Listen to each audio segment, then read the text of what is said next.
Hello students, good morning. आज हम पढ़ने वाले हैं the making of global world का topic number 3, the inter war economic. मतलब जो युद्ध के समय की जो अर्थव्यवस्था थी वो किस प्रकार से प्रभावित हुई। इसके टोटल 5 पॉइंट्स हैं, ध्यान से सुनिएगा और ध्यान से पढ़िएगा, उसे नोट डाउन भी करना अपनी कॉपी के अंदर, ठीक है। वॉर टाइम्स ट्रांसफॉर्मेशन, जो युद्ध के समय से ट्रांसफॉर्मेशन कैसे हुई, किस प्रकार से सब कुछ बदल गया, उसके बारे में हम यहाँ पे पढ़ेंगे। फर्स्ट वर्ल्ड वॉर के the large scale horse around the world. First world war के बाद क्या हुआ, पूरे वर्ल्ड के अंदर इसको सामना करना पड़ा इसके नुकसान का, उसको पूरे वर्ल्ड को इसका नुकसान झेलना पड़ा। 9 million people died and 20 million people injured. 9 lakh के आसपास जो लोग थे वो मर चुके थे और 20 लाख के आसपास जो लोग थे वो घायल हो चुके थे। Most people were from working age, जो लगभग ये जो लोग थे वो वर्किंग एज से थे, काम करने वाले थे, किसान लोग थे, वर्कर लोग थे। तो ये वर्कर लोग क्यों थे, किसान लोग क्यों थे, इसके बारे में हम आगे जानेंगे।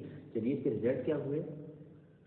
Number of workforce that decreased in the Europe, fewer earning member in family, household income reduced। हुआ क्या कि जो काम करने वालों की संख्या थी यूरोप के अंदर वो बहुत ज़्यादा कम हो गई थी, और जो घर में काम करने वाले थे, जो अर्न करने वाले लोग थे, फैमिली मेम्बर थे, उनकी संख्या बहुत कम हो गई थी, और जो घर का खर्चा चलाते थे वो भी रिड्यूस हो गया। घर का खर्चा जो था वो भी चलाना मुश्किल हो गया, बहुत कम हो गया। Sorry. Men were forced to engage in war than the women engaged in the factories। जो आदमी लोग थे उनको ज़बरदस्ती जो वॉर में काम करने के लिए इंगेज किया करने जाने लगा। मतलब जो किसान लोग थे, वर्कर्स थे, उनको ज़बरदस्ती सिपाही बना के वॉर के अंदर भेजा गया, युद्ध के अंदर भेजा गया, और जो औरतें थी वो फैक्ट्री में काम करने लगी क्योंकि घर का खर्चा तो वजह चलाना ही था। Women were working in jobs which were earlier considered a male domination। अब औरतें वो हर तरह का काम करती थी जो पहले क्या करते थे, मेल डोमिनेटेड था। मतलब जो पहले आदमी लोग काम करते थे और सारे काम अब औरतों ने जाके फैक्ट्री में करना शुरू कर दिया। Britain had to borrow from USA. जो ब्रिटेन था उसने बोरो मतलब to finance the war. Britain ने यूएसए अमेरिका से पैसा लिया वॉर में जाने से पहले, किसके लिए, हथियारों के लिए और अदर मटेरियल के लिए, उनसे फाइनेंस करवाया, मतलब उनसे कर्ज लिया। और ये जो यूएसए जो था वो अपने आप में पहले कर्ज में डूबा हुआ था, लेकिन USA transform from the international debtor and international creditor. लेकिन यूएसए ने अपनी रिकवरी बहुत जल्दी कर ली थी, जिसके कारण क्या हुआ, ये यूएसए था वो क्या बन गया, इंटरनेशनल अंतर्राष्ट्रीय डेबिटर, पैसा देने के लिए, और क्रेडिटर पैसा लेने के लिए, यही सब कुछ बन गया था। द पोस्ट वॉर रिकवरी, जिससे इसके साथ ही हमारा जो फर्स्ट टॉपिक है खत्म होता है। Topic number 2, post war recovery, युद्ध के बाद रिकवरी कैसे हुई और क्या क्या हुआ उसके बारे में पढ़ेंगे। While Britain was busy in the war, industry develop in the India and Japan. जब ब्रिटेन युद्ध के अंदर बहुत बिजी हुआ पड़ा था, युद्ध लड़ रहा था, तो उस वक्त क्या हुआ, लोगों की डिमांड बहुत बढ़ गई, लोगों को अपनी डिमांड पूरी करने के लिए कुछ न कुछ चाहिए था। तो इसका फ़ायदा किसने उठाया, इंडिया और जापान ने। इंडिया और जापान ने यूरोप के अंदर जाके क्या किया, अपनी जो कंपनियाँ थी वो स्टैब्लिश कर दी।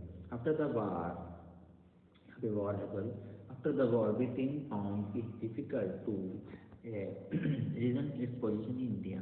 अब युद्ध के बाद जैसे ही ब्रिटेन वाले वापस आए, उन्होंने देखा कि भैया जो है बहुत बड़ी डिफिकल्टी का सामना करना पड़ा उन्हें, क्योंकि जो उनकी पोजीशन थी वो डाउन हो चुकी थी, और इंडिया की जो पोजीशन थी बहुत अच्छी बन चुकी थी। कहाँ पे, यूरोप के अंदर। At international level also unable to compete with Japan। और इंटरनेशनल लेवल, अंतर्राष्ट्रीय स्तर पे भी जो ब्रिटेन के जो लोग थे वो compete नहीं कर पा रहे थे, किसको, जापान को। कोई जापान भी अपने आप में एक एस्टेब्लिश जो था, जो कंट्री बन चुका था। At the end of war, जैसे ही युद्ध खत्म हुआ, Britain was under huge debit for the United states. मैं आपको पहले बता चुका हूँ कि युद्ध में जाने से पहले उन्होंने यूनाइटेड स्टेट्स से क्या लिया था, कर्जा लिया था, जिसके कारण क्या हो गया, युद्ध के बाद वो कर्जदार हो गया, पूरी तरह से कर्जदार हो गया बेचारा, किसका, यूनाइटेड स्टेट का। During the war there was increase. लेकिन जब युद्ध चल रहा था तो क्या हुआ, डिमांड फॉर द गुड्स की जो डिमांड थी वो इंक्रीज होनी शुरू हो गई थी, क्योंकि ब्रिटेन तो भैया कितने बिजी था, युद्ध के अंदर। लोगों को तो अपनी डिमांड पूरी करवानी थी ना, तो लोगों ने इसकी डिमांड रखी, और डिमांड होने के बाद क्या हुआ कि डिमांड की बहुत ज़्यादा बढ़ गई। रिजल्ट क्या हुआ, economic boom in Britain. Economic boom आ गया ब्रिटेन के अंदर। War end is demand for, मतलब जब बूम का मतलब होता है सैलाब आ जाना, उसमें हुआ क्या कि बहुत सारी कंपनियां जो थी वो ब्रिटेन में आके लग गई, क्योंकि इस्टेब्लिश हो गई, इंडिया लाइक इंडिया और जापान की, क्योंकि लोगों को अपनी डिमांड पूरी करनी थी। और जैसे ही युद्ध खत्म हुआ, लोगों की डिमांड पूरी हो गई और जो कीमतें थी वो घट गई।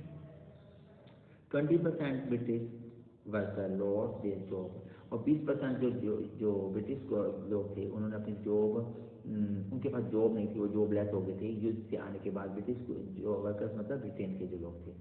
Before the war eastern Europe was the major supply for wheat. जहाँ जो यूरोप युद्ध से पहले क्या था, एक बहुत बड़ा सप्लायर था किसका, वीट का। उसी के साथ क्या हुआ, but during this war Canada, America, Australia emerged as a leading supplier of wheat। मतलब हुआ क्या कि युद्ध के, जब ब्रिटेन युद्ध कर रहा था और जब डिमांड पूरी नहीं हो पाई लोगों की, तो जहाँ पे जो है, जो यूरोप जो था बहुत बड़ा सप्लायर था ना, युद्ध के बाद क्या हुआ, सप्लाई कौन बन गया, कनाडा, अमेरिका, ऑस्ट्रेलिया, ये बड़े बड़े सप्लाई बन गए किसके, वीट के। और क्या हुआ कि मार्केट के अंदर बहुत ज़्यादा वीट आ चुका था, लोगों की डिमांड पूरी हो गई थी। लेकिन युद्ध के बाद ब्रिटेन ने भी हौसला नहीं हारा, उन्होंने भी क्या किया, अपनी जो वीट थी, जो अनाज था, उसे मार्केट में लॉन्च कर दिया। लेकिन अब अनाज बहुत ज़्यादा हो गया था मार्केट के अंदर, तो उसका नुकसान क्या हुआ, किसको नुकसान भुगतना पड़ा, Kerala havoc in the rural economy, मतलब केरला हैवॉज और in the rural area, rural economy, जो किसान लोग थे बेचारों को, उनका इसको नुकसान भुगतना पड़ा, क्योंकि अनाज बहुत ज़्यादा हो गया था, उसकी कीमतें डाउन हो गई थी, और किसान को अपनी एक्चुअल कीमत नहीं मिल रही थी जिस कीमत से वो अनाज को उगा रहा था। इसी का साथ तो हमारा सेकेंड पॉइंट भी खत्म होता है। हम पढ़ने जा रहे हैं third point, rise of mass production and consumption. मतलब मास प्रोडक्शन क्या था और कंजम्पशन क्या थी, वो उसके बारे में हम थर्ड पॉइंट पे पढ़ेंगे आपके सामने। USA economic was quick to recover. जहाँ पे युद्ध के बाद बहुत सारे जो देश थे वो कर्जदार हो गए थे और पिछड़ चुके थे, वहीं यूएसए ने अपनी जो रिकवरी जो की थी बहुत जल्दी कर ली थी। उसका एक रीज़न था, एक कारण था। After the effect of war, युद्ध का क्या इफेक्ट पड़ा, during 1920 unique feature of USA economic war mass production.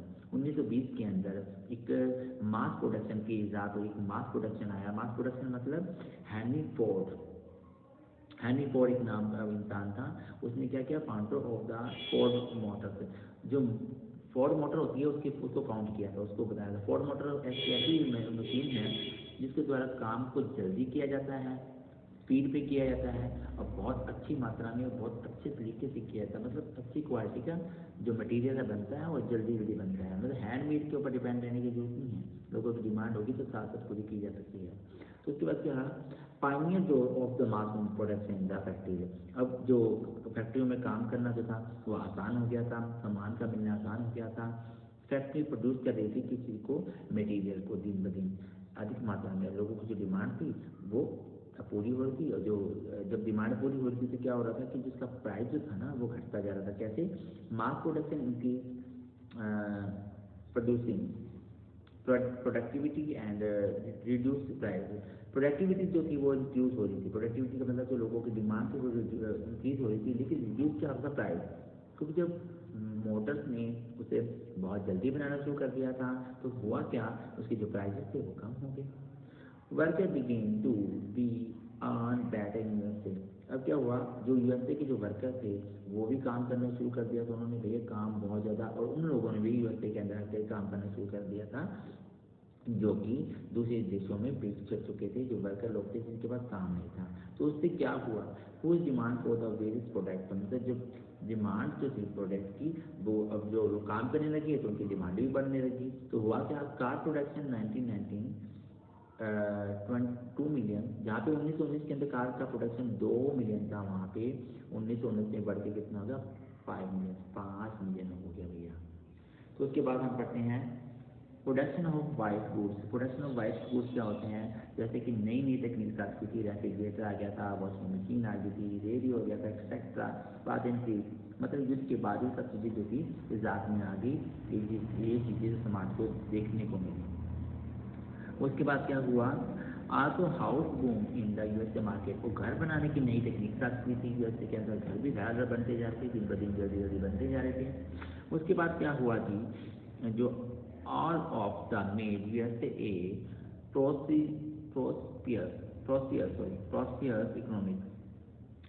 प्रोस्पियस economic जो थी वो बढ़ती जा रही थी। यूएसए के अंदर जो इकोनॉमी थी, जो स्तर था इकोनॉमिक का, वो दिन ब दिन बढ़ता ही जा रहा था, अमीर होता जा रहा था USA.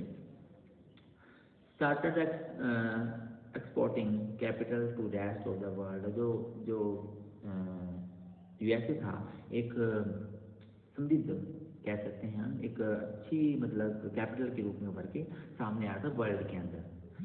Emerge as the largest overseas vendor, और लार्जेस्ट ओवरसीज वेंडर का जो वेंडर बन गया था, मतलब अंतर्राष्ट्रीय स्तर पर दूसरों के साथ व्यापार करने वाला एक मात्र एक अकेला वो बन गया था। क्या बन गया था? केंद्र बन गया था। हेल्पिंग यूरोपियन रिकवरी, इन्होंने ही बाद में जो हेल्प की थी यूरोपियन को, किसमें?